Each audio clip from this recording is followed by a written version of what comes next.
Welcome back to the channel. Don't forget to like, share and subscribe for more updates. Today we are create a perfect square in Photoshop.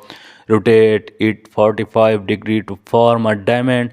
Duplicate the diamonds multiple times. Scale each duplicate differently to build a concentric formation. Reduce opacity as shapes expand outward. Also apply gradient overlay to the central diamond and add drop shadow to outer diamonds for layering. Group all shapes and convert to a small object. Apply motion blur to create expanding energy. Lower blur intensity for clarity. Add a glowing circles behind the center diamond. Adjust saturation for visual balance. Add noise textures for richness. Increase contrast for definition.